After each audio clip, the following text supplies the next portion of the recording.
Kali ini, mereka bisa melakukan panen dengan lebih cepat berkat bantuan semua orang. Namun, Hiraku salah persepsi tentang elf yang mempunyai image tidak mempunyai nafsu duniawi dan sangat menyayangi tumbuhan di kehidupan lamanya. Ternyata elf di sini sangat fleksibel untuk menggunakan apa saja supaya bisa bertahan hidup. Mereka bahkan ingin membuat perapian untuk menempa besi yang biasa dilakukan oleh kaum dwarf.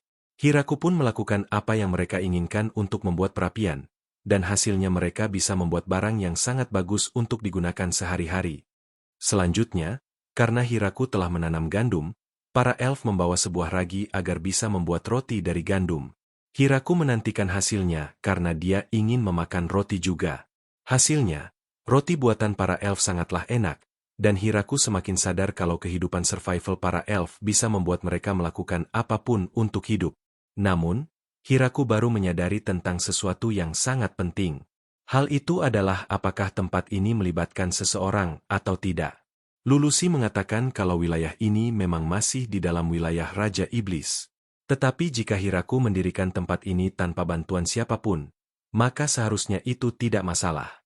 Lulusi dan yang lainnya mulai berdiskusi tentang Hiraku yang bisa menemukan banyak tanaman dengan mudah. Mereka heran karena tempat ini seharusnya tidak sesubur itu. Namun, yang lebih mengherankan adalah Hiraku tidak mengetahui pengetahuan dasar di dunia ini. Beberapa waktu kemudian, Zabuton membawa seekor ratu lebah yang cukup besar. Dia ingin agar lebah tersebut dipelihara. Jadi Hiraku membuatkan sebuah tempat khusus untuk lebah itu, untuk menjadi sarangnya. 10 hari kemudian, sarang itu telah menjadi sangat besar dan menghasilkan madu yang sepertinya bisa dipanen. Namun, keberadaan ratu lebah ini sangat menakutkan bagi ras malaikat seperti Tia. Setelah itu, Hiraku membuat sebuah waduk yang akan dipakai sebagai penampungan air dari sungai untuk mengalirkannya ke ladang. Hiraku disarankan tidak menggunakan kayu, jadi dia menggunakan kemampuannya yang bisa memadatkan tanah sekeras beton agar airnya tidak rembes. Akhirnya, berkat kerjasama antara Hiraku dan para elf yang bekerja keras membuat saluran air, konstruksinya berhasil membuahkan hasil. Mereka bahkan bisa mendapatkan ikan yang cukup besar dari aliran sungai ini yang telah disiapkan jebakannya. Namun, ternyata ikan yang dimasak Hiraku adalah ikan hutan kematian yang dikenal sangat berbahaya. Namun saat Hiraku memakannya dengan lahap, akhirnya semua orang pun ikut makan bersama Hiraku karena rasa dari ikan ini sangat mirip dengan ikan salmon. Ikan sisanya akan diawetkan menggunakan garam. Setelah itu, Hiraku mulai kepikiran untuk membuat sawah berkat aliran air ini. Jadi dia membuat 2 petak sawah dan meminta bantuan para elf untuk menanam bibit padi yang sudah dibuat oleh alat serbabisa. Setelah menanamnya, para anak Zabuton akan membasmi hama yang menempel di dalam padi ini.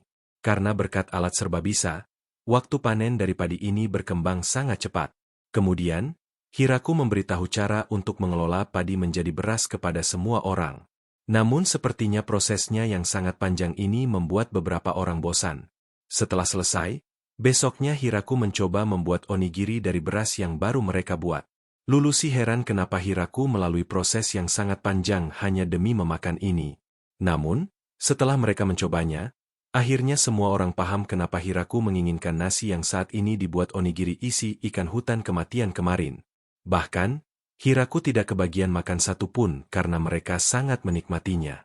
Akhirnya, mereka pun menanam padi kembali. Namun, Hiraku iri kepada semua orang yang bisa membersihkan tubuh kotor mereka hanya menggunakan sihir.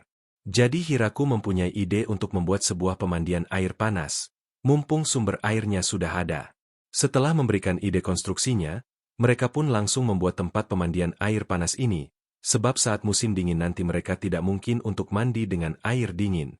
Hiraku mempunyai sedikit masalah karena air bekas pakai ini pasti akan tercemar.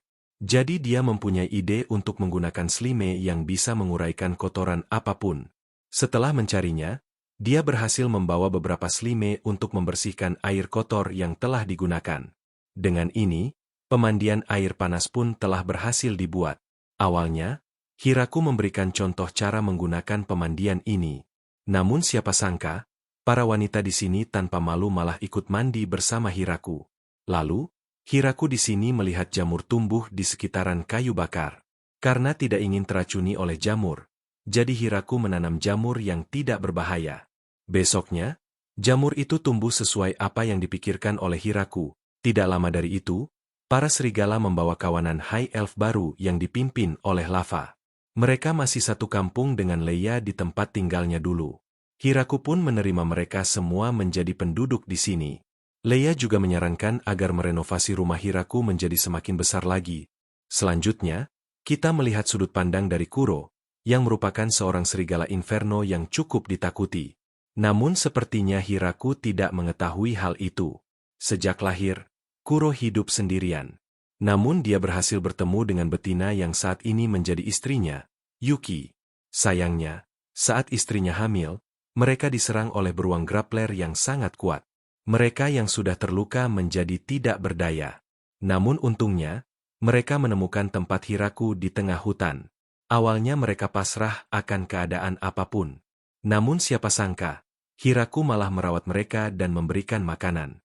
Jadi sampai saat ini, para serigala mengakui Hiraku sebagai majikan yang sangat kuat, karena dia mempunyai alat serbaguna yang sangatlah kuat.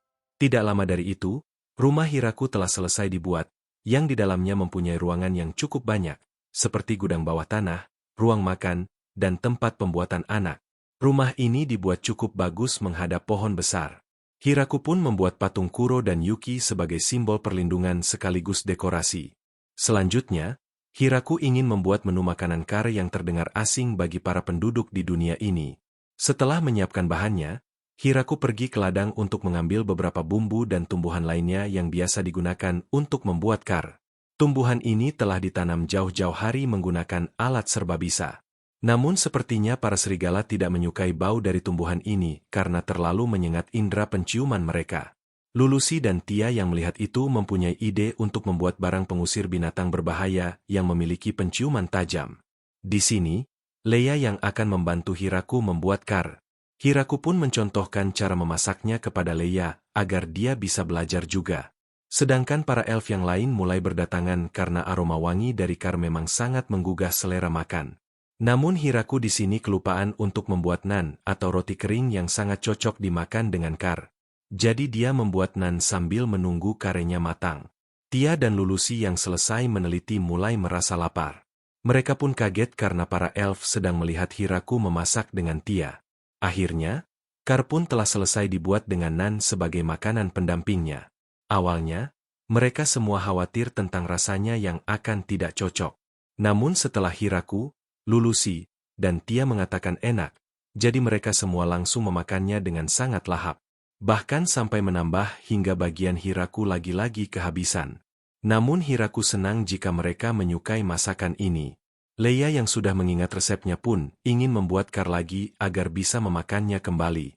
Musim dingin telah hampir tiba, jadi Hiraku menyelesaikan persiapannya untuk musim dingin nanti dengan cara menimbun kayu bakar dan makanan. Karena selama musim dingin nanti biasanya mereka akan di rumah saja. Tia dan Lulusi membantu Hiraku untuk mengawetkan daging dengan cara diasapi dan dikeringkan. Sedangkan Leia dan para elf tetap membuat perapian untuk menempa besi. Di sini, Hiraku membuat sebuah tempat sayuran yang akan disimpan di luar ketika salju turun, sehingga makanan ini bisa diawetkan oleh suhu dingin dari luar. Namun yang membuat Hiraku cukup iri, yaitu dia tidak bisa menggunakan sihir seperti para penduduk lainnya, padahal mereka bisa menggunakannya dengan sangat mudah. Tetapi Hiraku sama sekali tidak mengerti melakukannya. Lulusi mengatakan kalau Hiraku tidak usah khawatir tentang hal itu, sebab dia sendiri sudah sangat hebat karena bisa hidup di hutan ini dan membuat ladang pertanian yang umumnya tidak mungkin dilakukan oleh orang normal. Akhirnya, musim dingin pun tiba. Karena mereka hibernasi di rumah, jadi Hiraku membuat berbagai macam permainan dari Jepang yang dia ketahui untuk bisa mengisi waktu luang mereka semua. Tia dan Lulusi, yang dari awal memang rival, kembali tertantang untuk melakukan pertandingan. Tetapi, sepertinya Tia di sini terlalu mendominasi permainan ini. Meskipun Lulusi ingin bermain curang, tetapi Tia bisa mengembalikan semuanya ke sedia kala. Yang lebih mengejutkan adalah para serigala di sini mengerti permainan ini dan bahkan bisa lebih jago dibandingkan para manusia. Sampai-sampai Hiraku di sini tidak ingin melawan mereka. Namun, Lulusi dengan muka polos menantang mereka, dan akhirnya kalah telak. Begitu juga dengan Hiraku yang mencoba bermain permainan mahjong yang cukup rumit. Walaupun awalnya dia percaya diri, tetapi Kuro terlalu kuat. Alhasil, Hiraku dan Lulusi merasa depresi. Karena tidak ingin dikalahkan terus, jadi Hiraku membuat permainan bowling yang dihiasi dengan penjahat untuk ditargetkan, sebab para penduduk desa merasa itu tidak menyenangkan jika bentukannya polos. Akhirnya, bowling di sini menjadi permainan yang paling ramai karena hampir semua orang bisa melakukannya dengan cukup mudah. Kegiatan harian ini pun terus berlanjut, dan musim dingin pun mulai mereda. Setelah itu, Hiraku ingin langsung bercocok tanam. Namun, Zabuton memberikan sebuah alarm peringatan kalau ada musuh yang mendekat. Dia adalah wife yang sangat gagah perkasa, sedang menuju ke tempat ini. Di saat monster itu akan menyerang, Tia dan Lulusi membuat pelindung agar tempat ini tidak hancur. Hiraku di sini masih memikirkan cara untuk bisa melakukan sesuatu terhadap wife itu, karena jika mereka lari pun pasti akan dikejar olehnya. Tia dan Lulusi pun merasa tidak bisa menembus pertahanan wife itu jika mereka menyerangnya. Namun di saat itu, Hiraku mengeluarkan sebuah alat serbabisa yang berubah menjadi tombak yang sangat keren. Hingga akhirnya, wife itu pun berhasil ditumbangkan oleh Hiraku. Hal ini membuat Tia dan Lulusi kaget, karena Hiraku bisa menghabisi wife itu hanya dengan 2 serangan saja. Untungnya, semua bangunan aman walaupun ada beberapa lahan yang terbakar. Hiraku di sini tidak ingin kejadian ini terulang kembali. Jadi dia akan selalu bersiap kapanpun jika ada serangan datang. Namun yang lebih penting, Hiraku di sini bertanya apakah daging wife bisa dimakan. Jawabannya, tentu saja bisa, karena daging wife memiliki tingkat kelezatan yang sangat tinggi. Karena dulu ada raja yang ingin memakan daging wife, namun pasukannya malah dihancurkan oleh wife tersebut. Akhirnya, Hiraku menghidangkan beberapa makanan dari daging wife ini untuk dimakan. Tia dan Lulusi merasa bersyukur karena waktu itu mereka bertemu Hiraku dan tidak dianggap sebagai musuh. Karena jika sampai mereka bertemu Hiraku dan dia menganggap mereka musuh, sudah pasti mereka semua akan tamat. Di sisi lain, para jenderal Raja Iblis dibuat syok karena ada seseorang yang bisa mengalahkan wife hanya dengan 2 serangan saja. Yang normalnya satu pasukan kerajaan dibutuhkan untuk mengusir wife itu. Di tempat lainnya terlihat ada seekor naga yang melihat kejadian tadi. Dia pun bertanya kepada bawahannya, apakah dia bisa selamat jika diserang oleh orang yang mengalahkan wife tersebut. Bawahannya pun di sini mengatakan dengan jujur kalau itu tidak mungkin. Dan si naga yang bernama Doraemon pun setuju dan tidak baik jika dia menjadikan orang tersebut musuh.